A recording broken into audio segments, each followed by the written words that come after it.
और ये जिस तरह के आरोप प्रत्यारोप, हमले और उसके बाद काउंटर अटैक और आफर का रिजेक्शन और फिर हम इन्हें देख लेंगे तो उनका हम इन्हें देख लेंगे, ये हो क्या रहा है?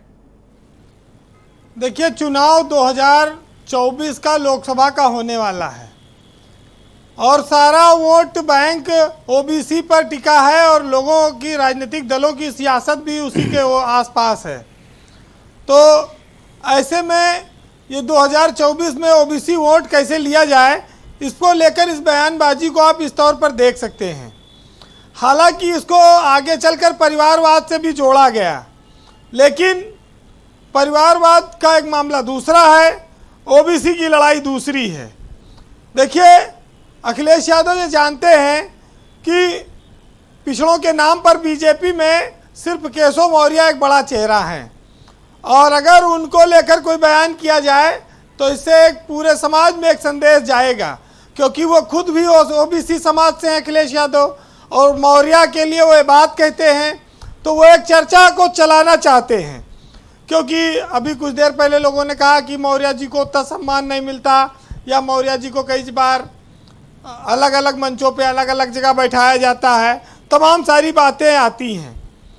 लेकिन ये बात सब हर कोई जानता है कि यूपी में बहुमत की सरकार चल रही है योगी आदित्यनाथ के नेतृत्व में। किसी में हिम्मत भी नहीं है कि विधायक तोड़ ले, चाहे 100 चाहे 50, और कोई विधायक टूटेगा भी नहीं। केंद्र में भी उनकी बहुमत है, तो आज बीजेपी से टूटकर अलग होने का कोई सवाल किसी का नहीं है। ये जरूर है कि 2024 को लक्ष्य रखकर ये चीज़ आगे बढ़ाई जा रही। ये डिबेट बीजेपी के कुछ उन लोगों को भी अच्छी लग रही होगी जो चाहते होंगे कि सत्ता परिवर्तन हो जाए, नेतृत्व परिवर्तन हो जाए, 2024 में कुछ ऐसा माहौल बनाया जाए। बहुत सारी बातें आती हैं, लेकिन इस चीज़ में सबसे बड़ी बात यह है कि हम उत्तर प्रदेश जैसे विशाल राज्य में जहां हैं वहां पर उतनी हलचल नहीं है। आज हलचल एक दक्षिण में भी चल रही है, जहां पर एक राहुल गांधी यात्रा निकाल रहे हैं, भारत जोड़ो यात्रा। उस यात्रा में करीब 130 के लगभग सीटें आती हैं अगर दक्षिण भारत में आप देखें लोकसभा की, और वहां पर 29 सीटें कुल कांग्रेस के पास हैं और 28 सीट है बीजेपी के पास।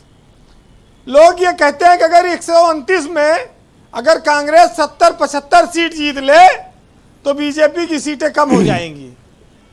ये एक लोगों का आकलन है। ये अलग बात है कि रिजल्ट क्या आएगा लोकसभा का। तो ये जो यात्रा चल रही है इस पर बीजेपी का भी बड़ा फोकस, वो भी निगाह लगाए हैं कि इसका रिजल्ट क्या आएगा। ब्रजेश जी, एक बात और चाहिए कि अखिलेश अगर केशव मौर्य को मुख्यमंत्री बनाने का ऑफर देते हैं तो 4 बार उनके परिवार में मुख्यमंत्री रहा, वो किसी और को उन्होंने नहीं बनाया। लोग ये बात कहते हैं, उन पर परिवारवाद के भी आरोप लगाते हैं, लेकिन परिवारवाद कोई भ्रष्टाचार का पर्याय नहीं है इस देश में। और परिवारवाद का आरोप वो लोग लगाते हैं जिनके खुद के भी परिवार नहीं हैं। बहुत सारे ऐसे लोग हैं, और परिवार होना कोई बुराई नहीं है, परिवार ना होना भी अपने अपने जीवन का निजी राय है। तो परिवार शब्द को खाली इस तरह जोड़ा गया सियासत में कि वो भ्रष्टाचार का पर्याय बनता जा रहा है, वो लोगों को एक दूसरे को विरोधियों की आलोचना करने का एक साधन बन गया। जबकि परिवारवाद में कोई बुराई नहीं है, इस देश में परिवारवाद से बड़ा फायदा भी हुआ है। और लेकिन आपने देखा होगा कि श्रीलंका जैसा देश परिवारवाद में बर्बाद हो गया। उनके यहाँ पर तो इनके दावों में कुछ दम है या फिर ये मनोरंजन के लिए, तंज के लिए, या ऐसे ही यूं ही बोल दिया?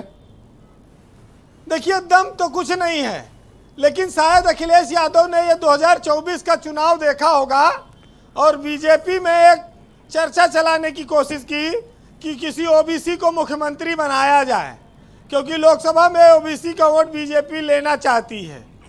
बहुत सारे लोग इस बात का सपना पहले भी देखते थे कि योगी आदित्यनाथ दोबारा मुख्यमंत्री नहीं बनेंगे उत्तर प्रदेश में, लेकिन वो बने। नेतृत्व परिवर्तन की कहीं कोई गुंजाइश नहीं है। फिर भी राजनीति में लोग अपनी संभावनाएं तलाशते रहते हैं, वैसे हमारे देश में तमाम सारी चीज़ें हैं। और एक आदमी ने कहा है कि चाहे कोई दार्शनिक बने, साधु बने या मौलाना बने, अगर वो लोगों को अंधेरे का डर दिखाता है तो समझ लीजिए कि वो अपनी टार्च बेचना चाह रहा है। तो इस देश में तमाम सारी ऐसी भी चीज़ें होती हैं। बहरहाल कबीरदास जी ने लिखा है जी कि गोधन गजधन बाज धन और रतन धन खान, और जब आवे संतोष धन पूरी धूरी समान। यानी कि जीवन में किसी के पास क्या है क्या नहीं है इसका अंतर मिट जाता है जब संतोष हो जाता है, लेकिन सियासी लोगों को संतोष नहीं होता। ब्रजेश जी, जिस पेड़ पर जितना ज़्यादा फल लगता है वो डाली अपने आप वैसे झुक जाती है, और जो डाली नहीं झुकती फिर वो टूटना शुरू हो जाती है। तो इस डाली को जबरन क्यों झुकाया जा रहा है? आम तोड़ने के लिए या कुछ उसमें लगाने के लिए? देखिए, सियासत में संभावनाएं तो बनी रहती हैं, इसमें कोई बुराई नहीं है, संभावनाओं का खेल है सियासत। लेकिन ये ज़रूर है कि अगर इंसान अपनी औकात से ज़्यादा किसी चीज़ को पाने की कोशिश करेगा तो फिर उसका नतीजा डाली टूटने की तरह ही आएगा। जी, बहरहाल कंक्लूड कर वीरेंद्र जी। कुमार विश्वास का एक बड़ा शेर है कि सियासी लोगों में जबानी जंग बहुत होती है। जब ये एक साथ मिलते हैं, बैठते हैं, तो ये एक साथ बैठ के चाय पीते हैं, गले लगते हैं, जनता लड़ती रहती है। ओम प्रकाश राजभर ने कहा, भाई हम तो अवसरवादी हैं, सब अवसरवादी हैं, जिसको जहाँ जैसा अवसर मिलता है। जब बीजेपी कमज़ोर थी तो हर आदमी कांग्रेसी था, आज कांग्रेस कमज़ोर है, हर आदमी भाजपा ही है, हर भाजपा में भीड़ लगी है नेताओं की।